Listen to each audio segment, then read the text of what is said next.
After the second straight day of quadruple headers in the NBA playoffs, we finally got a really good game at the end of Sunday, OKC versus the New Orleans Pelicans, which we'll talk about towards the end of the video. I'm going to go through in order the games that happened today and talk and give my opinions on them. First game of the day was the Celtics versus the Heat, and man, I was in bed watching this and I was about to fall asleep after the first quarter. This game was a complete blowout from beginning to end. There were times where the Miami Heat made a little bit of a run and made it a little interesting, but at no point of the game I actually thought the Miami Heat would take control of the game. The Celtics just have way too much firepower with guys like, of course, Jason Tatum, who put up his third career triple-double today, Jaylen Brown, who was great on both ends, Sam Hauser at times was even lighting it up. I mean, Drew Holiday was doing a little bit of everything. Derek White was great. Like, Porzingis was amazing. The Celtics, if the Heat even take a game in this series, I will be shocked, especially if they don't get Jimmy Butler. At this point, I'd rather the NBA just fast forward this series, get the Celtics advanced into the second round, because this Heat don't even look like they have a chance. I will give credit though where credit is due. Jaime Jaquez did look really good out there in his first official playoff game of his career. Bam looked pretty good as well. DeLon Wright came out of nowhere and played very well, but without Jimmy Butler on the floor, Tyler Hero's got to be a much better than 11 points on 31% from the field. So if the Heat do want to take a game away from the Celtics in this series, Tyler Hero's got to step up for sure. But everyone else, I mean, played pretty decent, but the Celtics are just insane. So the Celtics take a series lead of 1-0, and I don't really expect them to look back at this point. Against the Miami Heat with no Jimmy Butler, I'm expecting a sweep. Didn't want to spend too much time on that game, sorry Celtics fans, but moving on to the second game of the day, which was the Mavs versus the Clippers, which was a shocking outcome, not really with the winner, but how they won. The Los Angeles Clippers dominated the majority of this game until really the fourth quarter and maybe middle of the third quarter and on, where the Mavericks started to make it a little interesting, but they dominated a lot of this game, the Clippers I'm talking about, with performances coming from James Harden, who played a phenomenal game, putting up 28 points, 8 assists, 54% from 3 this game, and just took control and really controlled the pace of the game as well, and was by far, in my opinion, the best player on the court until Kyrie Irving turned up in the third quarter. But I think James Harden was probably the most consistent player throughout the whole game and was a huge, maybe the factor of why the Clippers won without Kawhi. Another great performance for the Clippers was Zubac out there. This stat line I don't have in front of me, but I believe it was around 20-something points and 12 rebounds or something like that. He was giving the Mavericks problems, and really the big man in general for the Clippers were giving the Mavericks problems, because Zubac and Plumlee at times even were really feasting out there. And that's one of my main issues with the Mavericks, is they have their big man play like Gafford, Derek Lively, but the only thing is they don't really have a paint presence out there and don't really have paint protection. Yes, those big men and some forwards will get the blocks and stuff. They might have some shot blocking on the team, but they don't have real paint protection, which in this game really did hurt them, because the Clippers were just feasting everywhere, and especially in the paint. Paul George didn't even have that great of a game, and going into this, a lot of people expected him to be the clear-cut #1 guy with Kawhi out, and it really wasn't him, and that's scary for the Mavericks if Paul George isn't even playing that well and they still won and Kawhi wasn't playing. And it was said on the broadcast, Kawhi is expected to come back in this series, they just don't know when, which for the Mavericks is bad news, because they lost this game without Kawhi and he's coming back soon. Now the Clippers defense was incredible this game, and for majority of the game Luka was looking like he was getting locked up out there, and even a little bit of Kyrie as well into the third quarter. The Clippers were just not making it comfortable at all for them anywhere. And also the Clippers made Dallas work defensively. Like, they were out there making Luka Doncic play defense, which is something we don't see that often, and he didn't even look that bad doing it. But the quarter that the Clippers really did shut down the Mavericks was that second quarter, where the Mavericks only scored 8 points, really shooting themselves in the foot, because when it did come to the fourth quarter and even the third quarter when they wanted to make it close, that second quarter really did come back to haunt them, because when you score 8 points in a quarter, that is awful in a playoff game. And the Clippers in general really played incredible paint defense, making the two bigs, Derek Lively and Daniel Gafford, forcing them to shoot very poorly field goal percentage wise, and their shots are all at the rim. So that tells you right there, the Clippers' paint defense was incredible, not even really allowing Luka to get very comfortable in the pick and roll or the big man that he was rolling with. But to give some credit to the Mavs in this game, because they did make it close eventually, PJ Washington played a great defensive game. Like, he was incredible out there defensively and even hitting a couple shots. Maxi Kleber was great defensively as well. I honestly thought he was their best big man defender, but offensively, he really couldn't hit a shot. Kyrie also took over in that third quarter, 20 points alone, 8 for 8 from the field, just incredible stuff from Kyrie Irving, and he finished the game with 31, 7, and 4. Josh Green also made like an instant impact when he came onto the floor in the fourth quarter. Like, he was everywhere, just sprinting for the ball and getting fast break layups and stuff. I really did like what I saw from him, and I do expect him to play more in game 2. And Luka finally did start to find his rhythm and ended with, I think, 30 something points this game or close to it. And a lot of that did come in the fourth quarter, where he really did start to find his rhythm and actually started to hit threes. But the Clippers just maintained control the whole game, and when the Mavericks started to make a run, the Clippers responded right away. And also that clock really did help them, because they were wasting a decent amount of clock, and they did not let the Mavericks get enough time to actually make a viable comeback. So the Clippers take a huge game 1 in this series, which should be a very close one. Even though this game was a blowout at times, I think the Mavericks are going to come back with some firepower in game 2. So I expect a really good series, hopefully a long series, but the Clippers do take game 1, which is huge for them, especially with no Kawhi in this one.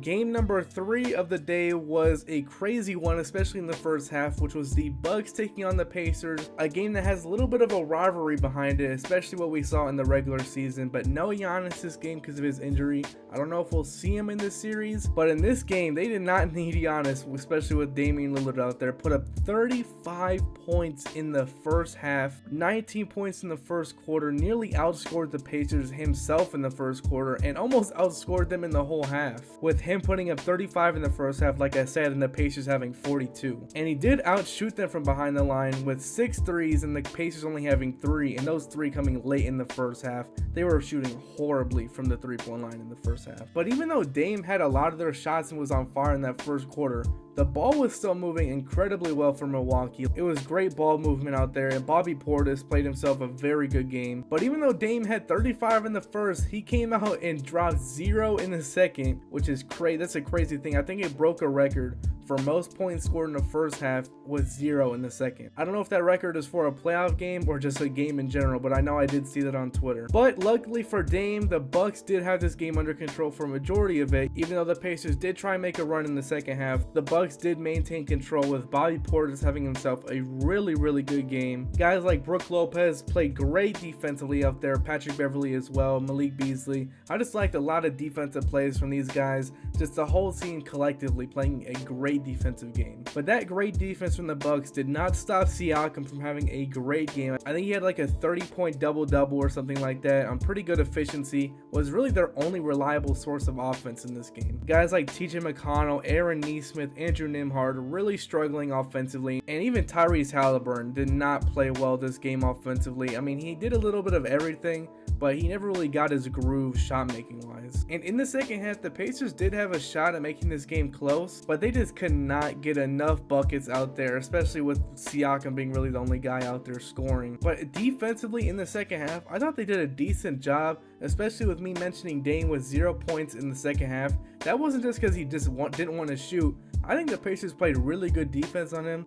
Guys like Andrew Nembhard, I know I said he didn't have a good offensive game, but defensively, I thought he played very well in the second half, and their scheme in general was way better than the first half defensively on Dame. They actually started to double team him off screens and stuff, and didn't just let him play one-on-one like they did in the first half. But an unsung hero in this game, I think, is Chris Middleton. He was just making timely shots throughout the entire game, and was a main source of their offense when Dame cooled off in the second half. So the Bucks take a lead of 1-0 with no Giannis in this one against the Pacers, who were fully healthy, and a little bit of playoff jitters for the Pacers this game maybe.